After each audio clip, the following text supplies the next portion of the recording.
Attention, please.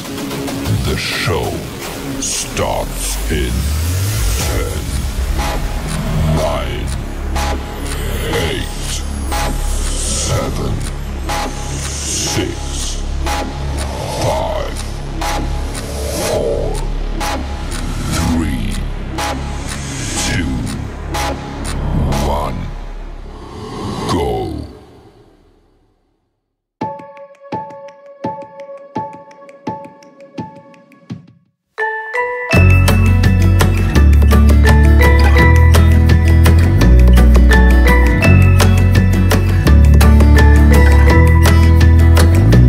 Assalamualaikum warahmatullahi wabarakatuh.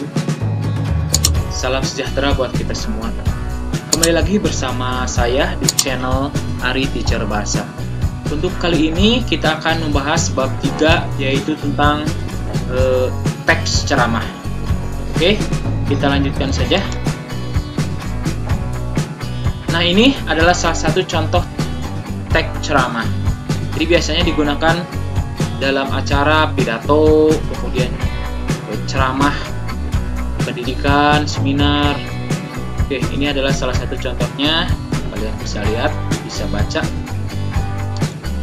Nah, jadi pengertian teks ceramah adalah dengan memperhatikan contoh yang tadi ya. Jadi kita simpulkan bahwa ceramah adalah pembicaraan di depan umum yang berisi penyampaian suatu informasi, pengetahuan, dan sebagainya. Jadi kesimpulannya itu berbicara di depan umum. Isinya tentang apa? Tentang informasi atau pengetahuan atau yang lainnya. Yang disampaikan atau yang menyampaikan adalah orang-orang yang menguasai di bidangnya. Misalnya guru bahasa Indonesia berarti menyampaikan tentang kebahasa Indonesiaan, materi bahasa Indonesia. Guru matematika berarti tentang menjelaskan tentang matematika. Itu biasanya medianya berupa media teks ceramah. Kita lanjut. Fungsi teks ceramah.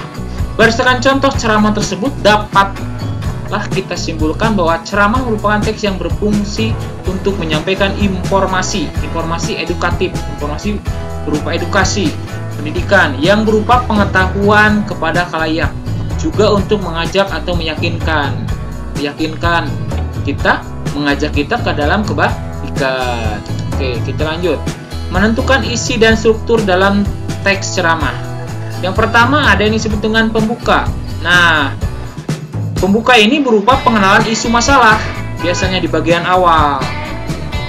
Kemudian yang kedua, isi, berupa rangkaian argumen atau pembicara berkaitan dengan pendahuluan atau tesis. Pada bagian ini dikemukakan pula sejumlah fakta yang memperkuat argumen-argumen pembicara. Dan yang ketiga adalah penutup. Oke, kita lanjutkan. Mengidentifikasi kaidah kebahasaan dalam teks ceramah.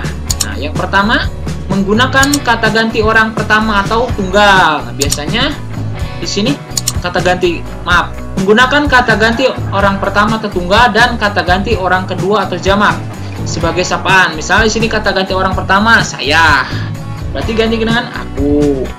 Kemudian kami. Nah, kami ini jamak, berarti banyak, kelompok.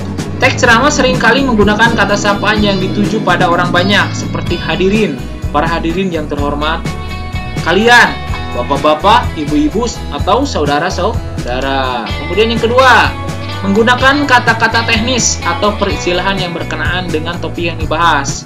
Misalnya di sini contohnya tentang apa? Tentang ini virus COVID-19. Berarti di sana kata-kata teknisnya apa saja? Misalnya social distancing. Kemudian apalagi? Selalu pakai masker, jaga jarak.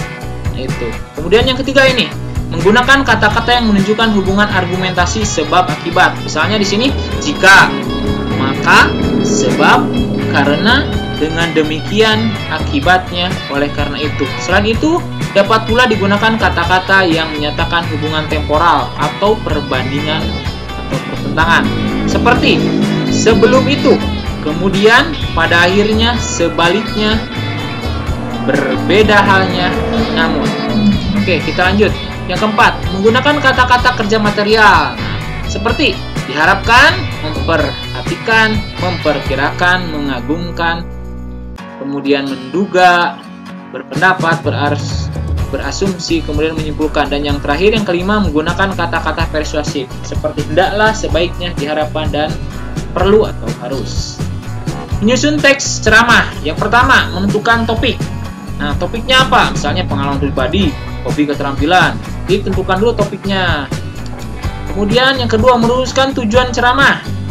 Nah, ada dua macam tujuan, yaitu tujuan umum dan tujuan khusus. Misalnya tujuan umum biasanya dirumuskan dalam 3 hal, yaitu memberitahukan atau informatif, mempengaruhi atau persuasif, dan menghibur atau rekreatif. Misalnya yang pertama, ceramah informatif ditujukan untuk menambah pengetahuan pendengar. Contohnya tadi, peranan para pelajar pada masa perang kemerdekaan. Yang kedua, ceramah persuasif. Ini ditujukan pada pendengar yang mempercayai, menyetujui, atau bahkan mengikuti ajakan pembicara. Misalnya ceramah tentang cara-cara hidup sehat. Yang ketiga, ceramah rekreatif ditujukan agar pendengar merasa terhibur. Karena itu ceramah ini banyak diwarnai oleh humor. Kemudian yang kedua, tujuan khusus ialah tujuan yang merupakan rincian dari tujuan umum. Tujuan umum lebih informasional, lebih jelas, dan struktur dalam pencapaiannya. Nah, ini contohnya, misalnya topiknya keberagaman budaya daerah. Tujuannya apa, tujuan khususnya apa, topiknya apa, tujuan umum, tujuan khusus. Yang ketiga, menyusun kerangka ceramah. Pertama, ceramah meliputi 3 bagian pokok, yaitu pengantar, ada isi, dan ada penutup. Yang kedua, yang B, maksud dari ceramah diungkapkan dengan jelas, harus jelas maksud dan tujuannya. C, setiap bagian dalam kerangka ceramah hanya memiliki satu gagasan pokok. Kemudian D, bagian-bagian dalam kerangka ceramah harus disusun dengan logis, masuk akal, logis. Yang keempat, menyusun ceramah berdasarkan kerangka. Langkah-langkahnya, yang pertama, mengkaji bahan secara kritis. Jadi kaji dulu nih bahan materinya. Kemudian B, meninjau kelayakan bahan dengan khalayak audiens. Jadi audiensnya atau pendengarnya siapa, kita harus tinjau. C, meninjau bahan yang kemungkinan menimbulkan pro kontra. Jadi jangan menimbulkan pro kontra atau sara. D, menyusun sistematika bahan ceramah. Dan yang terakhir, menguasai bahan ceramah berdasarkan jalan pikiran yang logis. Kemudian menyampaikan hasil suntingan dengan memperhatikan struktur dan kebahasaan. Ceramah juga harus nanti selesai teksnya disunting.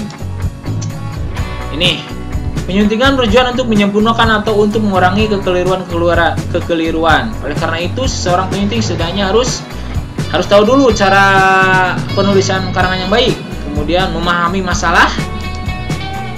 Kemudian lanjut, kegiatan penyuntingan. Teks, siapkan dulu teks, penyediaan bahan-bahan, ada kamus, ada EBI, banyak lah. Bukan EBI udang, bukan. Ini EBI itu ejaan bahasa Indonesia. Yang ketiga, mencermati bahan suntingan. Yang keempat, memperbaiki kesalahan. Oke, dari segitu saja dari saya, Ari Teacher Bahasa. Jangan lupa di like, di subscribe, di share, boleh. Mohon maaf apabila ada kesalahan. Wabillahi taufiq wal hidayah. Assalamualaikum warahmatullahi wabarakatuh.